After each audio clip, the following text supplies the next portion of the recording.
Тийм орж ирсэн. Яа тэглээ. За эхлэе. За сайн байцгаана уу? Facebook үзэгчдийнхээ энэ мөчийн мэнд хүргэе. За энэ удаадаа би Баска коучгийн амар амгалан гэр бүл подкастынхаа 27 дахь дугаараар маш ноцтой сэдвээр ярих гэж байна. Сэтгэл зүйн шинжлэх ухаанд mother wound буюу эхийн шарах гэж нэрлэдэг. Энэ одоо бид нэр ээжээсээ ямар шарах сэтгэлийн шарах авдсан бэ? Бидний одоогийн амьдралд одоо тэр маань яаж нөлөөлт юм бэ? Энэ тухай ярилцахаар Баска коучгаа дахиад урилга хүлээж авсанд их баярлалаа. За юуны өмнө манай топ коуч академийн мастер спикерээр дөнгөж сая төгссөн байгаа. Өстой зөндөө их эрдэм сурсан байх та. Одоо танаас ингээд суралцаад явна да. Баяр хүргэе. Маш их бахархаж байна. Баярлалаа. Зяг. Баялаа. Шууд сэдв рүү орё та тий. Шууд сэдв рүү орчих тий. За. Бид хоёрын лайв үзэж байгаа бүх хүмүүстээ энэ өдрийн мэндийг хүргэе. За, энэхүү лайв маань та бүхэнд бид хоёрын ярьж байгаа сэдв таалагдахгүй бол та түр алгасаад дараа нь бас сонсох боломжтой шүү гэсэн үг. Тэгэхээр бид хоёр өнөөдөр ээжигээ хайрладаг, хийгээ хүндэлдэг монголчуудын ийм соёлтой учраас энэ танд хүнд төрч магадгүй. Тийм учраас түр алгасаарай гэж байгаа. Гэхдээ энэ маань бол ялцчгүй бидний амьдралд байж байдаг, бидний амьдралын чанарт нөлөөлж байдаг ийм сэдв юм аа. Нэг эцэг ишиг ихийгээ ургахаар ишиг эврээ ургахаар ихийгээ мөргөн гэдэг шиг зарим хүмүүс тэгж санагдчих магадгүй. Тэгвэл та өнөөдөр энэ удаа алгасчаараа гэж хэлж байна. Дараа нь тэгээд эргэж ирж үзээрэй, тийм ээ. За, ер нь бол за сэтгэлийн шарах гэж юу вэ гэдгийг бид хоёр түрүүчийн лайвуудаар ярьсан байгаа, тийм ээ. Подкастуудаар. Тийм учраас шууд тэр асуултыг алгасаад ер нь их хүн, ээж хүн маань яагаад өөр хүүхдүүдээ ингэж шархлуулаад сэтгэлийг шархлуулаад идэг юм бэ? Тэр сэдвэр эхлээд ярилцъя. За тэгэхээр яагаад энэ өрөө шархлуулаад идэм бэ гэхээр эн чинь бас их учиртай тий. Сэтгэлийн шарах гэдэг зүйл маань одоо өнөөдрийн сэдвийн шууд хүрээнд холбоход тий бид нэр эхийн шарах тий эцгийн шарах, араар тавилтын шарах, мөнгөний шарах гэдээ бах олон шарах ярьж байгаа. Гэтэл энэ шархны маань ерөөсөө их үндэс нь бага наснд болж идэм маа тий. Тэрийг одоо баг коуч болгоно л ярьж байгаа. Гэхдээ коуч дотроо трама коуч ярьдаг хүмүүс маань бол энийг илүү төлхөө ярина. Тийм учраас бид нэр бас яг хүүхэд байхдаа ямар байсан бэ гэдгийг мэдэх хэрэгтэй. Гэхдээ өнөөдөр бид нэр энэ сэдвэрээ нөгөө эцэг хийгээ муулаад байгаа биш зүйл энэ бол ингэж байдаг юм аа. Яагаад гэхээр бидний одоо аав ээжийн маань өсчихсэн, өвөө эмээгийн маань өсчихсэн энэ нөхцөл байдал маань бол өнөөдрийн нийгмээс шал өөр гэсэн баггүй юу. Яагаад гэхээр тэр хүмүүс маань өөрсдөө шарахтай байсан учраас энэ шархаа үр хүүхдүүдтэй уламжлуулсан байгаа байхгүй юу. Нэг ясандаа бол дамжуулчихсан гэсэн үг. Тэгэхээр бид нэр өөрөө ч тэр өвөө эмээгийнхэн ч тэр аав ээжийнхэн ч тэр энэ шарахыг тэгээд явж байд юм аа. Тэгэхээр бидний хувьд бол одоо энэ сэтгэлийн шарах гэдэг зүйлийг эмчлээд идгээчих юм бол бас амьдралын чанарт айгүй сайн сайхан зүйл гарнаа. За тэгэхээр би одоо өнөөдөр шууд те ээжүүд хүүхдүүдэд яаж шархлуулдаг вэ гэдгээс шууд эхэлжээ. За миний хувьд би энэ чи өөрөө яг энэ миний сэдв учраас энэгээрээ ярьж байгаа. Би 2024 онд бол Америкийн нэгдсэн улсад яг даавгүй жоохон суралцаж төгссөн. Энэ академиас трама коуч буюу эхийн шарахтай ажилтдаг нишээр суралцаж төгсөөд 2024 онд бол бизнес коучоор төгссөн. За үргэлжлүүлээд мастер спикерт ингээд суралцаад ерөнхийдөө бол ингээд хувь хүний хөгжил гэдэг маань алхамаар урагшилж идэм байх гэдгийг мэдрээд явж байгаа. Тэгэхээр одоо би яадаг байсан бэ гэх тэгэхээр та нар маань сайн ажиллах юм бол ерөөсөө хүүхдүүдтэй гар хурж гинөө. Хамгийн түрүүнд. За энэ бол ингээд надаас илэрдэг байсан. Би бол энийг нөгөө бусдын юмыг бол яриаггүй. Тэгэхээр санаатаач бай, санамсаргүйч бай бидний үед одоо ингээд байнгын загнуулна, байнгын зодуулна тий. Эн чинь нэг ёсонтой хүчирхийлэл авахгүй да. Ээж маань хүүхдтэй үйлдэж байгаа эн чинь нэг ёсондоо бололно үгээр болон үйлдэлэл үйлдэлээр хүчирхийлж байгаа зүйл юм аа. Тийм учраас бид нэр энийгээ хүүхдтэй гаргаад байгаа юм аа. Хамгийн энгийнээр ерөөсөө. Тийм учраас бид нарыг хүүхэд байхад би зодуулаад, загнуулаад, жанчуулаад муудсан юм ерөөсөө байхгүй гэдэг боловч энэ маань үгүй ээ. Хэрвээ та өнөөдөр энэ зүйлийг ингээ гаргаад байгаа бол таны хүүхэд танаас гомдоод танд шархалж байгаа гэсэн үг. За хоёрдугаарт миний дотор маш их тийм гомдол явдаг гэсэн. Хүүхэд наснда бид нэр гомдчоор насан турш өөнийхөө амьдрал ч гэсэн энэ гомдлоо тэгээд явж байдаг. За бит хоёрын өмнөх тийм лайвыг үзчихсэн бол энийг бол дэлгэрэнгүй үзчихэж болноо. Тэгээд хамгийн энэ ихэнх шарахтай хүмүүсийн нэг зүйл чинь өөрийгөө бусдад айгүй их дэвсэж өгдөг. Үгүй гэж юусоо хэлж чаддаггүй. Хамгийн амар нь өөрт нь таалагдсан байсан, таалагдаагүй ч байсан ерөөсөө за хин юуг нь за хин нэгэнд таалагдах гал за ерөөсөө толгоогоо илүүлэх гээл за. Яг тийм байдаг. Тэгэхээр бид нар үгүй гээл та бусдад хэлж чадахгүй дургуй зүйлээ ингээд хийгээд байгаа болвол нь бас нэг энэ шархны маань симптом танд явж байна гэдээ ойлгочих хэрэгтэй. За нэгэн байдлаар түрний хэлжсэнтэй биднээс ингэж гараад уур бухимдал те зодоо нүдэнээр энэ маань гараад байгаа маань бас цаана бид нэр хүүхэд насндаа энэ гэмтлийг авчихсан учраас буцаагаад хүүхэд насныхаа энэ байдал нь сэдрээд энийг үр хүүхдүүдтэй гаргаад байгаа гэдгийг л ойлгочих хэрэгтэй юм ерөөсөө. Тэгэхээр энэ нэг те гомдол те энэ айдас энэ уур бухимдал гэдэг ч юм нь одоо яалтчгүй бидний энэ сэтгэл зүйн мэдрэмжтэй юм холбоотой зүйл байгаа шүү дээ. Гэтэл энэ бол бидэнд байхгүй зүйл биш угаасаа ерөнхийдөө тодорхой хэмжээнд байдаг. Энэ маань тунгаасаа хэтэрхээр бид нарыг зовоогоод байдаг байхгүй юу? Уур нь хэтэрхээрээ зовоно. За ойлгомжтой гомдол нь хэтэрхээрээ бүх хүмүүс рүү гомдлоо цацсан эсвэл бусдыг гомдоочих вэ гэдээ айгаад гүгээд байна. Зя. Таны хувьд бас ямар зүйлүүд илэрж ирсэн байна? Сонсох юм бол бас нэлээд олон юм гарна л та энэ ч ухаан л та. Ухаал гаргаж ирээл энэ би өчигдөрхөн би ээжтэйг ингээд би ингэдэг аахгүй ээжтэйгээ хууч хуур сууж байгаа тэрийг ингээд бичлэг хийгээд байдаг аахгүй. Тэгж байгаа тэрийг үзэж байгаа тэндээсээ юунуудыг таслаа заримдаа рилүүд хийгээд тэгээд яваад байгаа аахгүй.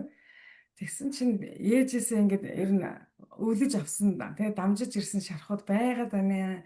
Манай ээж жишээлбэл ингээд өөртөө юм зориулж сураагүй ингээд ерөөсөө өөрт нэг юм нэг цам цаваад өгсөн чинь яах ингээл ингээд ер нь насаараа тэгээд өөрөөсөө юм харамлаад тэгээд өөртөө байгаа бүх юмаа бусдад өгөө сурцсан тийм замтай байгаа байхгүй.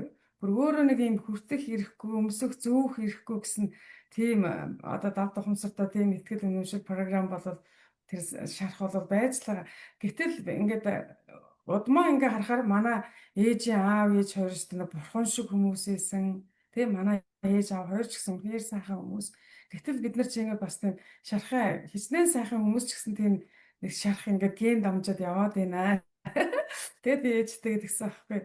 Миний одоо юу чинь шарахч бас танаас дамжаад ирсэн бэ шүү. Ер нь танаас их юм олж хараад байна. Урд нь болохоор би ингээд ерөөсөө би аавгээ 100% өвдсөн те. Ерөөсөө л аав гэж боддог гэсэн байхгүй. Тэгсэн чи ээжтэйгээ улам дотн байхын хэрээр ээжийнхээ сэтгэлийн шарахыг оншилж जैन. За тэрийг бүр ангааж идгээж ээжтэйгээ маш дотн харилцаатай ингээд хэдэн цагаар ч хамаагүй ингээд ярьж сууж байна.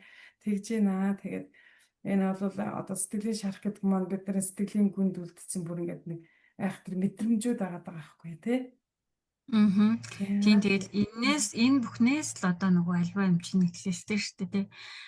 Ахаал нэмээд хэлэхэд тий яг та бусдад ийм гологдсон юм шиг тий мэдрэмж төрж байна. Энэ гологдсон юм шиг мэдрэмж чинь ерөөсөө яг нэг араараа тавилсан хүмүүст амар их илэрдэг гэдэг боловч үгүй шүү дээ. Энд чинь бас ингээд давхар хүүхэд насанд бас ингээд гарч идэг байхгүй. Бид нэр яг тэр нэг хүүхэд байх үедээ ерөөсөө л нийгмийн тийм үл хайхрагдсан хүүхдүүд байхгүй. Ерөөсөө үл хайхрагдсан, хаягдсан, гологдсон юм байхгүй. Тийм учраас одоо энэ нөхцөл байдалда аав ээжийг ерөнхийдөө буруутгах биш юм аа. Ийм байсан юм байна. Ерөөсөө л ийм байсан юм байна. Шилэн байх хэрэгтэй аахгүй юу. Коучуд чи ер нь бол өөрийнхөө тулсын амьдралыг айгүй шилэн байдлаар ярьдэн штэ. Тийм болохоор нэрээ би гомдсон юм байна те. Нэрээ би ингээ хаягдсан юм байна штэ. Нэрээ би гологдсон юм байна штэ. Би чи өөрийгөө үнчин гэдгийг хүлээн зөвшөөрч чадахгүй явдаг гэсэн штэ бүр. Тэгэл энэ шархтын сургалт сууж өө нэр би чи өстө үнчин юм биш үү? Би нэрээ ээжтэй хаягдсан хүүхд юм биш үү? Нэрээ үнэхээр тэр архины хамааралтай гэр бүл төсөд би өөрөө ийм хамааралтай хүн болсон юм биш үү? Тэ ойлгомжтой одоо нөгөө яг хамаарлынхаа хувьд ингээд ихэнх шархын хувьд бол жоохон ярихад ер нь бол гадаадд бол ихэнх шарх гэдэг яг манайх шиг нэг ихэнх шарх гэхгүй хамаарлын шарх гэж ерөнхийдөө бол бас яриад байдаг байхгүй юу? Гэхдээ энэ маань бол нэршил нь өөр ч гэсэн ялцчгүй л ингэ байж байгаа байхгүй юу. Тийм учраас бид нар ерөөсөө нөгөө энэ хүүхэд насандаа юу үзэж туулсан тэрнийхээ л ингэж учрыг нь олох хэрэгтэй байдیں۔ Тэгээд яг бид нар чинь тэр нэг хүүхэд байх үедээ тэр нэг хайрлагдах, хамгаалагдах бидэнд аюулгүй орчин аягүй хэрэгтэйс аахгүй юу. Тэгтэл биднэрт тийм байсан уу? Харанхуй шүн хаалгаа ингэж уяагаар уяад юм уу түлээгээр твхлээл айгаал бэмбэгэнтэл ингээл чочроо чичрээл ингээл хонжсон үеуд бол надад байдаг байхгүй. Энэ зүйлээс чинь би чинь тэр нэг айдас гэдэг юм мэдэрчээд насан турш өөрийнхөө амьдрал ажил амьдралынхаа карьерийг ахахад хүртэл хоошоо суугаад дими би чадахгүй бах гэл ингээ хоошолж байгаа байхгүй. Эн чинь тэгээд тэр л нөгөө нэг хар уул мөрнийх нь нэг нь гэж байгаа байхгүй. Тэгээд гомдол гэдэг зүйл чинь хідэн наст бидэнд үүссэн байна. Тэгээд айгүй л нөгөө тийг юу байна шүү дээ. Тэгэл хань ижилтэй ер нь бол ингээд цацдаг юм дөө. Ер нь бол шархтаа өмчөө өөрийнхөө хамаг ямиг бусдруу ерөнхийдөө бол цацна. Энийг баг ер нь бол мэддэггүй юм. Гэхдээ яг битэрийн ингээд яриг сонсож байхад за нэг юм зүйлүүд гараад байгаа бол за би магадгүй биш үү гэдэг ингээд бодчиход ер нь бол гимгүү гэсэн байхгүй тийм. Би ч гэсэн ингээл ээжтэйгээ одоо ингээл бодоод байхад ээжээсээ урмын үг бол сонсож үзээгүй юм байлээ. Ер нь ээжээрээ өмсүүлжсэн ээж санахгүй юм байлээ. Гэтэл ээж маань манай дүү ах хоёр надаас илүү байгаад ирснийг аягүй сайн сандаг байхгүй. Тэр хоёр чинь ээжийг дөөрөөсөн, би чинь аавыгаа дөөрөөсөн. Ер нь намайг нэг юм аавыгаа дөөрөөсөн гэдэг тал дээр намайг нэг жоохон шоодох маягтай юм шиг тиймэрхүү байсан тал. За ерөөсөө урмын үг бол манай ээж ерөөсөө хэлж үзээгүй юм байлээ. Тийм тэгээд тэр ярианасаа бас ингээд таслаад рил хийсэн. Гэхдээ хүмүүс сайхан ойлгодоогүй гэж магадгүй нөгөө юмыг бас үргэлжилсэн яриаг таслаад явуулчихаар ойлгохдохгүй байж магадгүй. За тийм учраас одоо ихэнх хүмүүс ээжийн шархтаа байж магадгүй. Одоо яагаад гэвэл бидний үеийнхэн чинь орхигдчихсэн, чоожлогдчихсэн нэг том ах их чинь багыгаа хараад үлддэг байсан. Ээж аав маань социализмын үед эцэс төгсгөлгүй өдөр болгон бэбигээ төрүүлчихэд нэг 45 хоноо л ажилдаа орчдөг байсан. За миний энэ амьдралын сэтгэлийн шарх бол бүр амар гүн шархнуудаа би бүр олж авсан. Энэ олон удаагийн сургалтанд сумсан. Бүр ноцтой байлээ. Миний аав ээж хоёрын амьдралд нөлөөлсөн байлээ. Миний шарх тэгээд тэр хоёр маань салсан байлээ. Тэгээд одоо ээж маань аавыг маань одоо хүртэл уучилж явдаг юм байлээ. Яг хөө тэр хоёр маань сайхан найзууд манай аав очил ээжийг асрал явж идэг л дээ. Гэхдээ ээж маань тэр сэтгэл зүрхэнд нь бол тэр гомдол бол явж идэм байлээ. Тэр гомдол нь суур нь болохоор надтай миний ахтай холбоотой юм байлээ. Одоо тэр болгоныгаа би олж аваад янагаагаад эмчлэл учрыг олоод одоо ээжигээ хүртэл ингэж ангааж эдгэрүүлэх гээл ингээл ээжигээ ингээл яриулэл байдаг болсон. Одоо ээж урд нэгэд аавд ингээд гомдсон гомдлоо ярихаар би ингээд та дандаа л ярьж явах юм. Манай аав шүү дээ тийм юм биш шүү дээ. Манай аав шиг сайн хүн хаана вэ ингээд ээжийг ингээд тас зогсоочдөг гэсэн байхгүй юу? Одоо болохоор би ээжийн гомдол ээж ингээд дахин яриад байгаа чинь гомдлон зүрх сэтгэлд нь байгаад байгаа юм байна. Энийг нь ангаах хэрэгтэй юм байна. Өөч болсныхаа хэргийг гаргаад ингээд ээжигээ бүр эдгэрүүлээд ээж мөн ингээд нөгөө тэр гомдлоо ингээд ярих нь бүр эрс багсчтiin би нэр гомдлыг чи ярүүлээ. Тэгж ангаад юм бэ. Тэгээд миний хувьд бол маш их дэвшилттэй явж байгаа. Тийм тэгээд яг бидний түрүүний таны хэлсэн яг үнэн шүү дээ тий. Үнэхээр нөгөө урмын үг яадгүй нэг авдаггүй тий. Нэг үнэхээр онц сайн сурсан тохиолдолд сайн байна гэдэг үг сонсчихсан байхгүй. Тэгтэл хүүхэд байхын хамгийн чухал хэрэгтэй чинь тэр урамшуулах, магтуулах байхгүй. Хэрвээ магтаагүйгээс болоод бид нэр өнөөдөр өөрийнхөө үн цэнийг мэдрэхгүй те өөртөө итгэх, итгэлэн, навс унтсан те бүх юм нэг жижигхэн асуудал тулгархад одоо яана гэж өстө баг хүсээ зулгах нь халаггүй юм болж байгаа шүү дээ. Тийм учраас л бид нар одоо энэ нэг шарах гэдэг юм чи ингээд яриад байгаа байхгүй те. Яг энэ саяны энэ байдлаар магадгүй одоо ингээд буцаал эргээд тэр үед нэг тихгүй яасан бол ээж маань намайг ингэчгүй яасан бол тэр үед яагаад намайг магтаагүй юм бол тэр үед намайг ганцаараа ингээд уйлж яхад яагаад намайг харагдаагүй юм бол те намайг маш их хүлээж яхад ээж минь яагаад ирээгүй бол гээд гих мэтчлэн ийм олон энэ асуудлууд байгаад байгаа бол энэ маань ерөөсөө бидний хүүхэд насандаа авах байсан тэр нэг хайр инхрэйлэл халамжаа бид нар авч чадаагүй учраас ийм зүйл рүү яваад байдаг байхгүй. Тэгээ урамшуулж магтуулаагүй энэ хүмүүс чинь өөрөө эргээд энэ амьдрал дээр маш их ганцаарддаг. Ганцаардлын ангал руу унждаг. Би бас өөрөө нэг хэсэг айгүйх ингэж ганцаарддаг байсан байхгүй. Яагаад гэхээр хүмүүс харахаар бас гэгийн амьдрал гаднаас нь харахаар нэг гоё. Тэгтээ би дотор айгүйх ганцаарддаг. Яагаад гэхээр энэ маань надад нөхөр байхгүй л айгүй хэлэрдэг. Манай гэр бүлийн бизнес хөдөө ингэж хоол идэг нөхөр явдаг. Тэгээд хөдөө явах ажил руугаа ингэж явхаар би амар ганцаараа олцсон юм шиг ингэж надад санагдаад тэр нэг 2-3 хоног гут нь би айгүй их тасдаг байсан байхгүй энэ байдалтай. Тэгсэн чинь тэр чинь хүүхэд насандаа нөгөө хаягдаад орхигдсон тэрнээсээ айжсэн учраас нөгөө одоо бол нөгөө насан туршийн амьдрал таны жил гэдэг чинь хамгийн том өмг төшөг баг штэ тий. Тэр нь ингээ явчихгод цаагаараа нөгөөдхийгөө өгүүлээд исэн байгаа байхгүй юу. Одоо л энийг ингээ ойлгож байгаа байхгүй. Тэгсэн чинь одоо бэ бурхан минь нөгөө амар ганцаардаг гэсэн чи яастаа заримдаа ганцаар явах чи юм жаргал юм аргал юм ухаад юм батцсан. Ингээ сууж штэ тий. Харин тий одоо ч бид нэр ганцаараа байхын жаргалыг эдлээ юм л та. За тэгээд нөгөө тэр урмын үг гэдэг чи одоо хүнийг хайраа илэрхийлэг одоо хайрлагдсан гэж мэдрэмж авдаг хамгийн чухал хайрын хэл байгаа даа байхгүй. Гэтэл нөгөө урмын үг сонсож сураагүй үзээгүй тийм дасал болоогүй сонсож байгаагүй ерөөсөө тийм охин чинь нөгөө нөхөртөө урмын үг өгөхгүй тийм ээ. Өгөөгөөс олж одоо энэ эр хүн чинь нэг урмын үгээр амьдэрдэг хүмүүс байгаа байхгүй.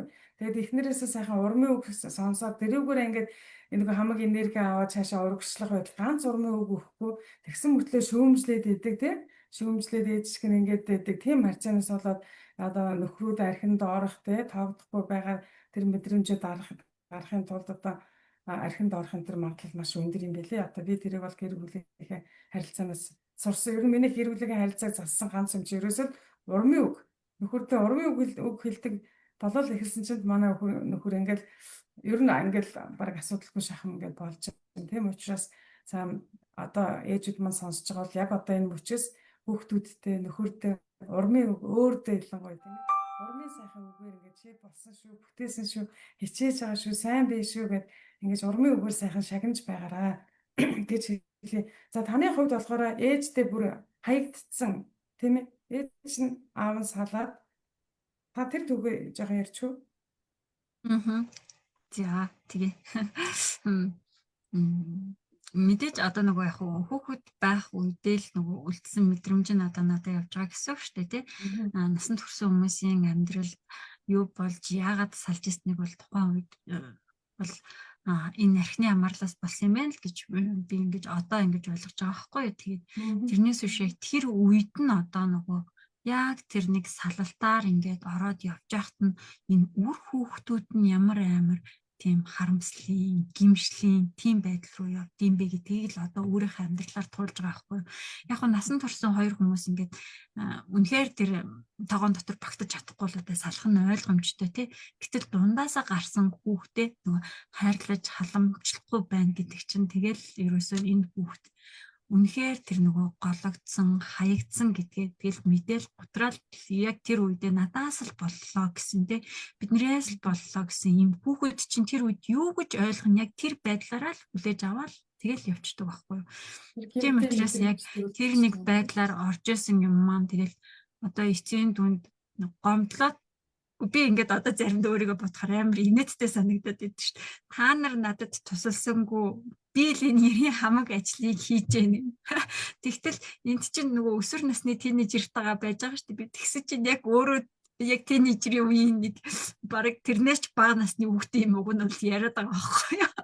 Гэтэл тэр хүүхд маань өнөөдөр чинь одоо өнөөгийн нийгэм шал өөр байхад чинь бас л хэцүү байгаа юм дээ. Тэгэхээр ээжэд аавд бид нар яг л нэг энэ салалтаар ингэж орохоор ер нь бол миний ганц боддог байсан зүйл би хизээч том болоод угаасаа хантайгаа хүүхэд ахасаа үерхэд ингэж суусан хүмүүс ахгүй юу. Том болоод хизээч би ээжгээ хүн болохгүй. Хизээч би хүүхдүүдээ хайж явахгүй гэж ингэж боддог байсан байхгүй юу. Тэгсэн чинь Яг би өөрөө ийм ээж болж байгааг амьдрал дээр би салчаагүй ч гэсэн яг ийм ээж болж байгаагаа анзаарсан байхгүй. Нэг мэтгэд хүүхд рүүгээ уураа гаргацдаг, зодоод цогчдог, цохоод бүр ингээд дэлбэгийнт байж байгаа үе нөгөө хөндлөө зөв тайлж чадахгүй болонгуудаа ингээд цохоод авдаг. Тийм гутаа эргээд би яах гэж тэгвэ гэд ингээд гими мэдрэмж рүү ингээд яваад идэг. Тэгээд яг энэ нэг тэр байдалч одоо энэ ихийн шарахтай хүмүүсийн бас нэг талстан шүү дээ, гими мэдрэмж рүү ороод идэг. Яг төрний хийсэн тэр нэг өөртөө итгэлгүй үн цэнгүй байгаадаа гэдэг ойлгохгүй байгаа юм мэдрэмж. За тэр нөгөө хань ижил нь бас эрүүл бас хамаарал руу яваад шүү дээ. Архитаар сууж байгаа чинь бас эрүүл бас хамаарлын нэг юу шүү дээ. Шинжин шүү дээ. Ер нь бол тэр донтолтын байдлыг сэтгэл зүйн байдал юм уу ямар байдлаар тэр хүн энэ архиар аргадах гад байгаа вэ гэдэг чинь цаанаа бас асуудал байхгүй да. Тийм. Тэгэхээр чин энэ хэцүү байдал чинь хүн яг юу харж өснө яг тэрийг л тулчдаг. Миний амьдралд миний мэдэх юм их хүн бол ямар ч тохиолдолд нөгөө хүүхдээ ингээд аваад бөөрөндөө хавчуулаад явж идэг гэж ойлгодог бол миний хувьд за би ер нь бол бүр болохгүй бол явах салцсан чи яа гэм бэ гэсэн л ийм бодол ийм л юм сурж байгаа байхгүй юу. Арх уудаг аавын хажууд явахгүй болохгүй бол арх уугаад сэтгэлээ тайвшруулчих юм уу. Тийм л ахгүй. Тэгээд одоо энэ саяны ингээд хэлсэнтэй ихэн шарахын ерөөсөө энэ дөрвөн талст чинь ерөөсөө эрүүл бас хамааралтай тэр нэг үн цэнгүй байдал, гими мэдрэмж энэ хил хязгаараа татаж чаддгүй л байдал байгаа байхгүй. Тэгэхээр чинь л бид надад энэ донтолт нь байсан уу? Байсан шүү дээ бүр. Би бүр ингээд нуугаад гэртээ ингээд пив оруулж ирээд ингээд уудаг болсон байхгүй юу. Тэгээд энийг нэг хэцүү санагдсан үед ингээд уучаал тэгэл унтчихдаг заримдаа ингээд асгарч ингээд уйлчдаг. Гэтэл бид энийг эрүүлэр даван тулах боломж байгаа байхгүй. Тэгэхээр эрүүлэр даван тулж чадахгүй хүн юу сурна яг тэрийг л эргээд өгүүлж байгаа байхгүй. Гэтэл энэ эрүүл бас хамааралч ахаад нөгөө нэг шинжнэ худалдан авалтын даун гэж байна те. Юу харагдан зүгээр л хүүхэд байхдаа тэр нэг дутуу санагдчихсэн те. Ер нь бол яг бидний хүүхэд байх үед жоохон тийм ядуу тарчиг бол байх хувьд байсан шүү дээ. Тэр нэг шинэ хувцс гэдэг зүйл чинь би өөрөө айлын баг хүүхдээрээ 2 ахтай 2 эгчтэй хүүхэд байсан учраас ер нь л дандаа багцсан хувцсууд нь дандаа хууч хувцсууд надад ирдэг. Тэгтэл би бол ерөөсөө том болсон амьдралдаа бол ерөнхийдөө ингээд юу надад таалагдчих чинь хувцс байна. Тэр бүхнийг ингээд ерөөсөө айгу худалдаад авчдаг. Заримдаа миний хувцсны шүүгэн дотортой гутлын шкафын дотор өмсөөгүй яарлагтайгаа хувцсууд хүртэл байж идэг. Энийг би чинь бүр сайхан л ингэж анзаарч байгаа шүү. Жирэмсэн байхдаа хүртэл өмснө гэж авсан хувцс нь одоо хүүхэд нь 2 3 настай болж байхад нөгөөх нь яарлагтайгаа ихнэр хөвтөж байгаа байхгүй. Тэгэхээр энэ эрүүл бас хамаарал чинь ингээл ихэн шарахны чинь энэ гарч байгаа байдал нь амьдрал шүү. Гэхдээ тэгтэл яах юм чи өөрөө арай гэж хичээж болсон мөнгө нөгөө нөхрийнхөө олж ирсэн мөнгийг ер нь бол өмсөхгүй юм руу хитрхи тийм юм руу зарцуулж яах гэдэг чинь энэ өөрөө тэмцүү зохистой хуваарлтыг хийж чадахгүй л байна гэсэн үг шүү дээ. Ерөөсөө л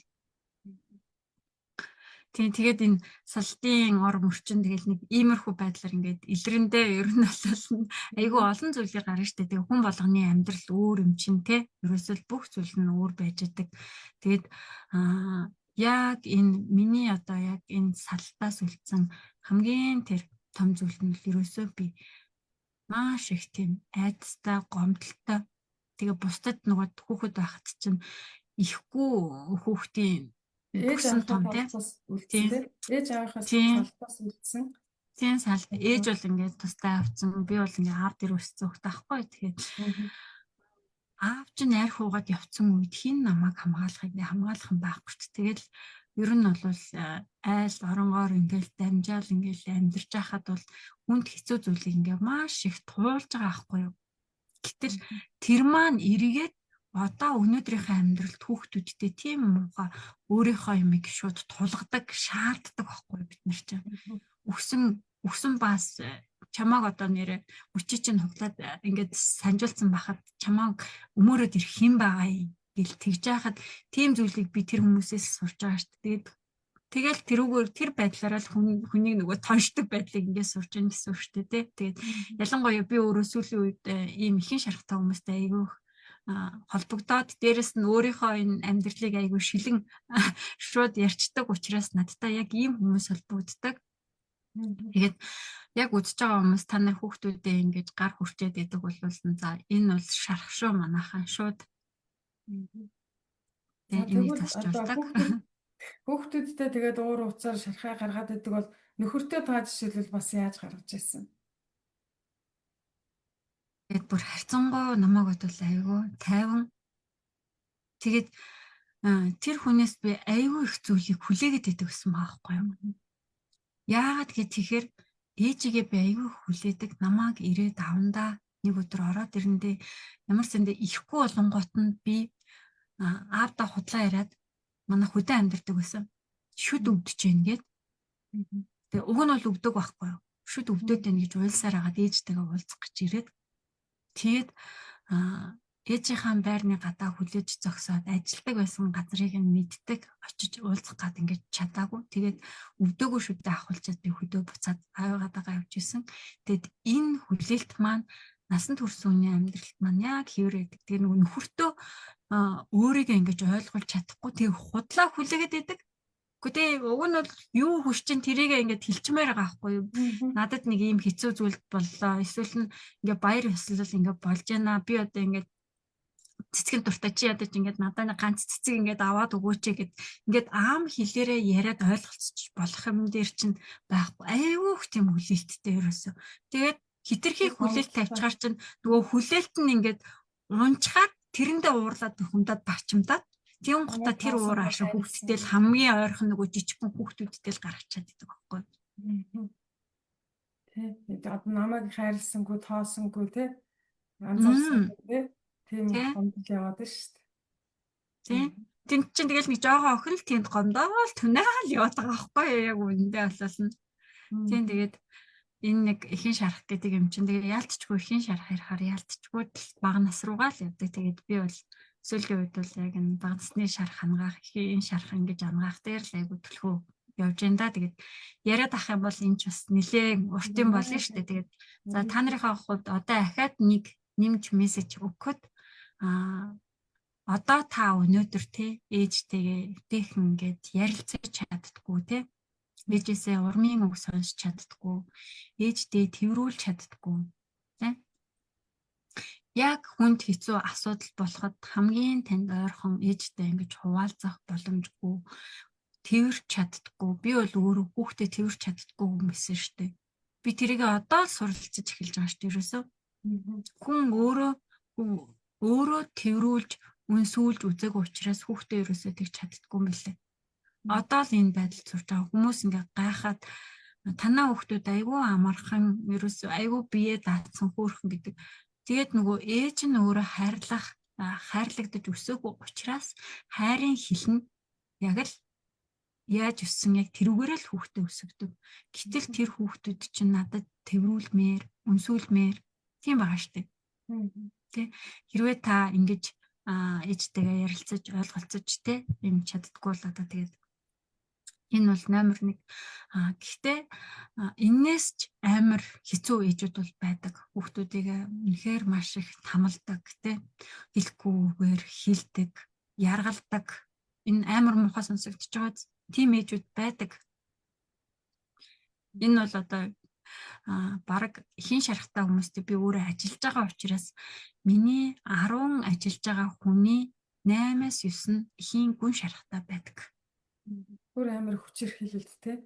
Гэтэл тэр хүчирхийлээд исэн ээж нь болохоор бас л өөрийнхөө ээж аваад хүчирхийлүүлж исэн л тэрийг л амжуулал явж байгаа шүү дээ тийм үү? Тийм тэр нь гэхдээ бас энийг ингэж бодно л доо. Яг тэр хүний үнэхээр хайрлагдаж өссөн бас хүмүүс бол бас байдаг. Гэхдээ энэ маань яг зөвхөн ээж аав бол бас биш байдаг байхгүй юу те. Таныг өсгөхөд оролцсон орчин тойрны хэм байна. Ер нь тэгээд өнгөрсөн одоо амьдралыг л миний хувьд бол хэлдэг. Жохон шилэн байдлаар л ингэж харах хэрэгтэй байдаг. Бид нэр хамгийн их хайрлагдсан аав ээж маань намайг өстой яагаачгүй гар хүрээчгүй гэж ярьдаг бол за тэгэл энэний цанд маш том асуудал байгаа гэдгийг л би бол одоо тэгээд шууд хэлэндээ ер нь л тэгээд энэ жишээ та нарын хувьд угаасаа эмзэглүүлж байгаа хэрэгтэй. Эхийн шарах гэдэг бол монголчуудын хувьд одоо яг саяны би жишээн дээр хэллээ шүү дээ. 10 эмэгтэйгийн 8-9 эхийн шарахтаа үүнээс 50% нь бол бүр гүн шарахтай. Тийм байна. Тэгээ ээж аваараа ингээд ээж аваасаа урмын үг сонсож байгаагүй. За хайрлагдаад инхрийлүүлээ тэрвүүлж байгаагүй хүмүүс бол бас одоо нөхрөө хүүхдүүдээ тэгэхгүй юм байлээ. Би бол тийм л ээжсэн байлээ. Манай нөхөр л яг нэг айлын баг хүүхэд айгүй хайрлуулад өссөн болохоор намайг хайрлал инхрийлэл тэ бүхэл хайрын таван хэлээрээ хайрлаж ирснээс биш. Миний хувьд бол ерөөсөө л ганцхан нөгөө асардаг тэ нөхрөө халамжилдаг тэр хэлээр л хайрлаж ирсэн юм байлээ. Тэгээ ер нь нэг хайрын таван хэл гэдэг подкаст хий гэж бодоод байгаа юм. Тэгээ одоо тэр намайг орчуулсан найз нь яг хоёр орчуулагч орчуулсан билээ. Нэг нь болохоор манай найз ахгүй. Тэр номыг одоо нэлээд 5 жилийн өмнө ч орчуулж байсан. Тэгээ тэр найзаагаа өрөөд ч юм уу хайрын таван хэл гэдэг подкаст хий гэж бодоод байгаа. Тэр бол гэр бүлийн амьдралд бол маш чухал хэрэгтэй тийм юу байгаа. За тэгээд хүмүүс маань ингээд за би тэгвэл одоо битгаар яриаг сонсоод за би ер нь харахгүй ихэн шарахтан байна. Ээж маань ер нь намайг үнсч дэмжижсэнийг ч мэдэхгүй юм байна. Ер нь ээж маань намайг бас зодчдаг, тоншчдаг, хасгарчдаг тий. Тэгээд тийм хүн байсан намайг ер нь шархлуулсан хүн юм байна. Тэр маань миний амьдралд одоо нөлөөлөд байгаа юм байна гэдгийг ингээд ойлгочлаа. Тэр хүн маань одоо тэгээд яах вэ? Харин одоо яах вэ тий? Одоо яах вэ? Тэгэл одоо миний хэлээр бол одоо шархаад идэх штэ тий. Тэгээд ер нь бол энэ ихэн шархны бас нэг хэцүү тал нь бол бусдын өөрийн орон зай гэж нэг юм байхгүй. Бусдын орон зай руу амар тийм хардаж довтолдог хүмүүс болчдөг байхгүй.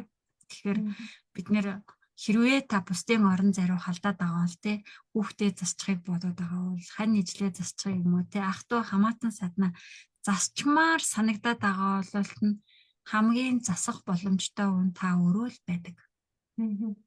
Тэгэхээр ерөөсөө тий өөрийнхөө л учрыг олно гэсэн үг.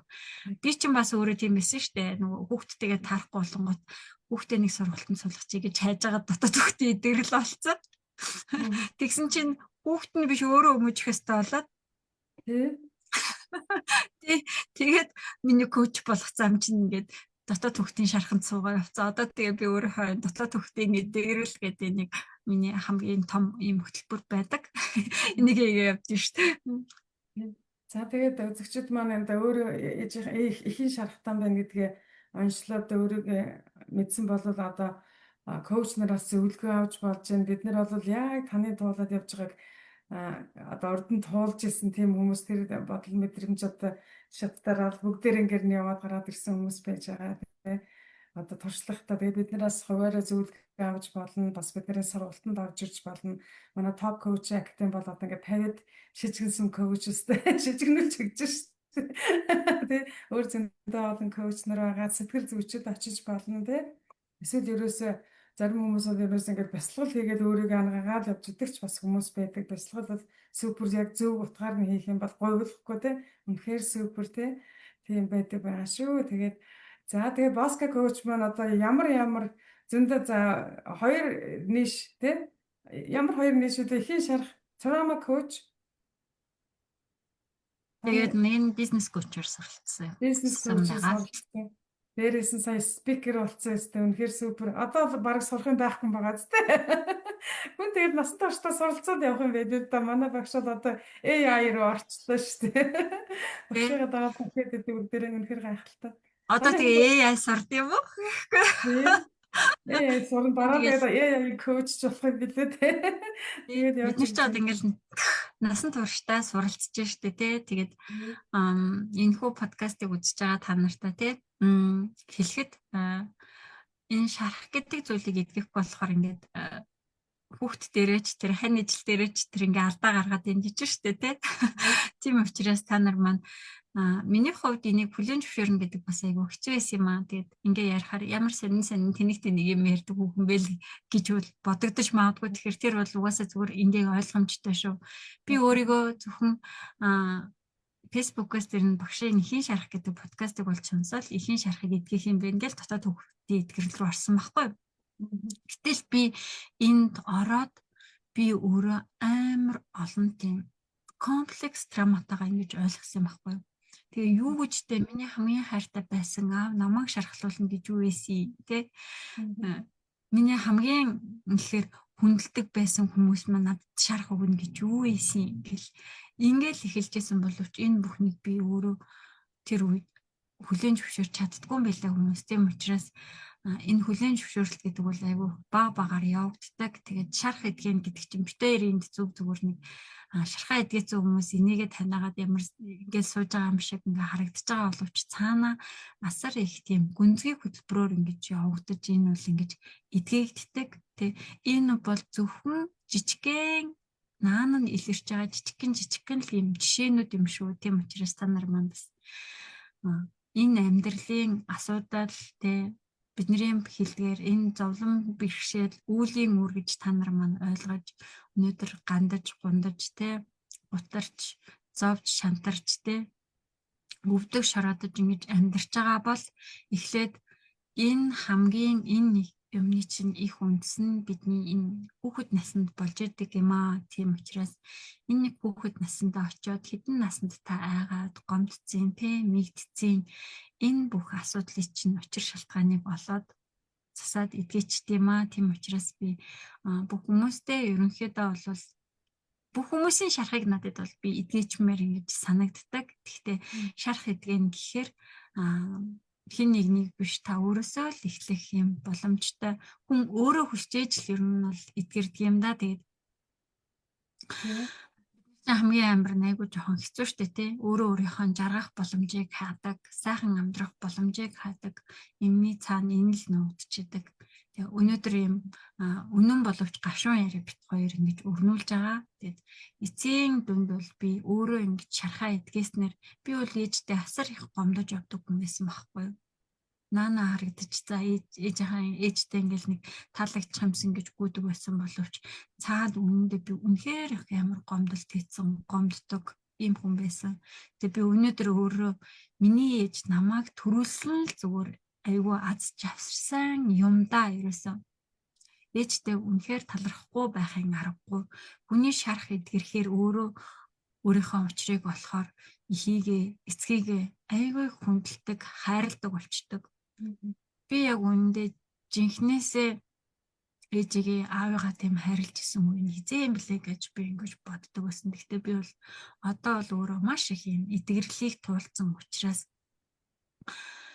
хайр гэдэг чинь энэ л байсан юм биш тэ. Хүүхэд наснд маань ах аав маань ээж маань хоорондоо харилцаж чадахгүй өөрсдийнхөө учрыг ингэж олж чадаагүйгээс болоод бид нар шархлаад өнөөдрийн энэ амьдралд нэг ийм хэцүү гандуу яваад исэн юм биш тэ. Тийм учраас бид нар ерөөсөө л энэ эдгэрэл гэдгийн хамгийн сайхан юм чинь та бусадтай л ерөөсөө энэ харилцаанд ордог учраас энэ харилцаа л айгүй сайхан байвал бид нар болчихдээ штэ тэ. Тийм учраас энэ сэтгэлээ өргөж тордно гэдэг энэ асуудал чинь бол ерөөсөө хамгийн түрүүнд тэр намайг гомдоосон тий намайг айлгсан намайг ичээсэн намайг төгс байлгах гэж хичээсэн энэ бүх хүмүүс өөрийнхөө шархыг эдгэчихэр тэр хүмүүсийг уучлаад үнэхээр их хайрладаг болчдөг тий. Тэгээ одоо бол би үнэхээр аз жаргалыг мэдэрч байгаа олон хүний шархыг эдгэж явж байгаа энэ миний амьдралын түүх чинь өөрөө олон эмэгтэйчүүдийн гэрэл гэгээ болох юм байна гэдгийг ойлгоцсон. Тэгээд ингээд явж байна. Харин тийм тэгээд ээж аавын салсан шалтгаан одоо би ингээд анзаараад байхад манай аав ээж хоёр яг аав ээж хоёрыг амьдарч байхад одоо юм коуч сэтгэл зүйчтэй юм чиглүүлэгч байсан бол манай аав ээж хоёр учраа өөрснийхөө учрыг олвол тэгэл аж аргалтай сайхан салахгүйгээр амьдрахад байсан юм билээ. Тэгээд даанч тэр үед ийм мэрэгжилтэнгүүд тослох чиглүүлэх хүмүүс нь байгаагүй болохоор тэгэл салсан юм билээ л дээ. Тэгээд бусдыг аягүй сайн ойлгодог болчих өөрийгөө ангааж идгэрүүлсэн хүн чинь үнэхээр ингээд өөрийгөө нэг хайраар дүүргээд ингээд бусдыг маш их хайрдаг, хайрлаж инэрдэг. Тэгээд одоо нөгөө дотроосоо гэрэлтдэг нэг тийм сайхан амар амгалан их айтайхан болчтiin байх гэдэг би өөрөө бас мэдрээд явж байгаа. За тэгээд одоо таны хувьд болохоор ямар юунууд сургалтууд юу яаж байна? Зарлж байна. Тэр тухайгаа ярих уу та? За миний одоо яг энэ шарах эдгэдэг дотоод хөвгтийн мэдгэрэлтэй өөрийнхөө учрыг олж тэ өнгөрснийг ардаа орхиж ирээдүйд өнөөдрөөрөө ингэж сайхан ирээдүйнхэн зорилгыг олж өнөөдрөөрөө ингэж амьдрах яг ийм нэг гахалтай сургалтыг явуулдаг байгаа. Тэгээд одоо маргааш өглөө сүүлийн хичээл маань ороод өндөрлөх гэж байна. Тэгээд энэ хичээл маань бас 7 сард энэ хичээлийг хийх төлөвлөгөөтэй байгаа. Тэгээд групп сургалт гэдэг маань бие биенээсээ суралцаад маш сайхан эдгэрч чаддаг. Өнөөдөр 4 дахь өдрийнхөө хичээл дээр үнэхээр 4 эмэгтэйг бүр ингээд нүүрнээс нь гэрэл цацарч байгааг би нүднээс нь гал цог харж байгааг хараад өнөөдөр бүр аягүй их жаргаж байлаа. За тэгээд энэ бол миний гүнзгий хөтөлбөр. За тэгээд мэдээж ганцаарчлсан сургалтыг бол зөвхөн танд зориулж, танд одоо бага насны шарх эдгээхээр, дээрэс нь эхийн шарх эдгээхээр, дээрэс нь танд бизнесийн санаа оноогоо уралдуулж, өөрийнхөө ашиг орлогыг нэмэгдүүлэхийг хүсэж байгаа бол би бас коучлууд явдаг байгаа. За мэдээж бас хөөрхөн хөтөлбөртэй тэр нэр өөрийгөө яаж өвтэйхэн хайрлах уу те. Ээжүүд бид нар чинь өөрөө маш олон ачаа үүрж явдаг учраас өөрийгөө орхигдуулцдаг. Тийм учраас өөрийгөө яаж арчилж, гамнаж, тордож те тэгвэ гэдгээр бас юм 3 хоногийн ингэж хөтөлбөр хийдэг байгаа. Энэ маань бас 6 сарын эхний 7-8-ны үед бол хийхээр төлөвлөсөн байна. Тэгээд бит хоёрын ярилцлагыг үзэж байгаа бол бас даваа гिचд маань бас өөр ингэсэн ингэж хөтөлбөр байдаг. Тэгэхээр бид нэр өнөөдөр орчин үеийн нийгэмд ерөөсөө л тасралтгүй суралцах хэрэгтэй болсон байна л гэдгийг би бол ойлгож байгаа. Тэгээд та нарт маань хүнд хэцүү тийм зүйл санагдаж байвал мэрэгжлийн хүнээс л тусламж авчаарай. Бид нэр өөрөө өөрсдийнхөө учрыг олох гэж яваад маш их цаг хугацаа алддаг. Яг үүндээ энэ цаг хугацаа гэдэг чинь бидний өөрийнхөө найз байлгахгүй, дайсан байлгахгүй гэдэг нь танаас шалтгаалдаг. Тийм учраас та цаг хугацаагаа хэмнээ, сэтгэлийн шархаа ангаагаад те өөр асуудлууд байвал тэрийгэ дор нь шийдлийн ингэж олоод явах хэрэгтэй байхгүй. Гол нь коучуд бид нар чинь бол таныг хүлд оруулдаг хүмүүс байхгүй юу? Тэ бид нэр хүүхдээ өсгөж явах явцдаа те хүүхэд маань тентэр тунтар хүлд ороод тэгэл үг хэлээл том болдог штэ. Тэрнтэй адилхан шийдвэрийг бол та гаргана. Бид нэр таны хажуунаас туслана, дэмжин, танд ямар гарц гаргалгаа байгааг зөвлөнө. Тэгээд явна. Хамгийн боломжтой нөхцөл байдлыг та хамгийн амархнаар ингээд гаргаад явах, таныг ингэж хамтдаа боловсрч, хамтдаа хөгжих энэ гараас чинь хөдөлж явдаг, хөлд оруулдаг хүмүүс ч одоо коучл гэж би одоо хэлмээр юм да. Харин тийм. За миний хувьд болохоор өөрийнхөө учрыг олъё гэдэг сургалт. Одоо энэ 6 сарын 5-наас эхлээд 5 хоногийн сургалт зарласан байж байгаа. Хүн ер нь за эхний ээлжинд манайхаа одоо урд нь сонсож байгааг бол дотоод хөвгтэй гэж анх сонсож байгаа бол таны дотор нэг юм шархалцсан, гомдсон жижигхэн хүүхэд байж идэм аа. Тэрийг ангааж идгээж ингэж том болгож өсгөх хэрэгтэй байд юм аа гэдгийг ойлгороо. За тэгээд миний өөрийнхөө учрыг олъё гэдэг сургалт маань ерөнхийдөө бол одоо ямар хүн энэ сургалтанд орж ирвэл зүйтэй вэ гэхээр нэг өөрийнхөө гаргуунд нь хайчихсан нэг бусдын төлөө ингээ гүгээд идэг өөрийнхөө хүсэл бодол мэдрэмжийг бүр мэддгүү нэг тийм хүмүүс байгаад байгаамаа. За тэрнээс болоод энэ арх дарсны асуудал янз бүрийн бэрхшээлүүд гэр бүлийн харилцаа одоо өөр хүүхдтэй ойлголцохгүй энэ тийм асуудлууд гардаг юм аа. Ингээд бусдад нэг сайхан зөвлөж гээл тусалчих гал бусдын төлөө гүгээд идэг нэг тийм бусдаас хамааралтай хүмүүс бол миний сургалтанд орж ирэл маш их үр өгөөж аавнаа. Тэгээд бид хоёртой хандаараа би таныхыг ингээд юун дээр тайгалцсан байна. За маш их баярлалаа Баска коучтэй. Энээс хойш тэгээд дараа зөндөө л амар амгалан подкаст дээр уулзах байх, өрөх байх. Тэгээд би танаасаа зөндөө их суралцах байх. Маш их баярлалаа. Баярлалаа. Та ч гэсэн бас таниасаа ч гэсэн айгүй их олон юм сурч явж штэ. Бид нар чинь ерөөсөө түрүү хэлсэнтэй төрштэй суралцах ийм хүмүүс юм байна гэж. Тэгээд амар амгалан гэр бүлгээд энэхүү подкастыг танд хийж явж бас нийгэмд гэрэл төгөөж агаад би бол танараа маш их бахархаж байгаа шүү те. Ер нь бол амар амгалан байна гэдэг чинь ээж өөрөө л 50 байхыг хэлж байгаа шүү дээ. Ер нь бол ээж өөрийнхөө дотоод сэтгэл зүй гэр орон нь дайны талбар шиг байх юм бол таны хүүхэд танаас юу сурахгүй, таны хань ажил таны хажууд тогтох уу гэж асуугаад үзчихэрэй. Тэгэх юм бол ерөөсөө л энэний учир тайлагдчих байгаа байхгүй те. Амар амгалан гэдэг чинь уургүй, ашгүй, тогтун өөрийнхөө амьдралыг тэнцвэртэй авч явж байгаа ийм ээж хүн л байгаа байхгүй юу? За баярлалаа. Тэгээд бид нар чинь амьдралаа нэг амар амгалан биш одоо ингээд амьдраад байгаа мөртлөө өөр хүүхдтэйгээ болохоор нэг сайхан амьдрахыг хүсээд идэг. Тэрийг өөр хүүхдээсээ шаардаад идэг. Тэгж болохгүй шүү. Та өөр хүүхдээ ямар амьдралаар амьдрал амьдраасаа гэж бодож байгаа юм. Та өөрөө яг тэр амьдралыг одоо бүтээх хэрэгтэй байгаа. Тэхийн тулд та өөрөө өөрийнхөө учрыг эхлээд олчих хэрэгтэй байгаа маа л гэдгийг хэлээд байна. За маш их баярлалаа. Баяр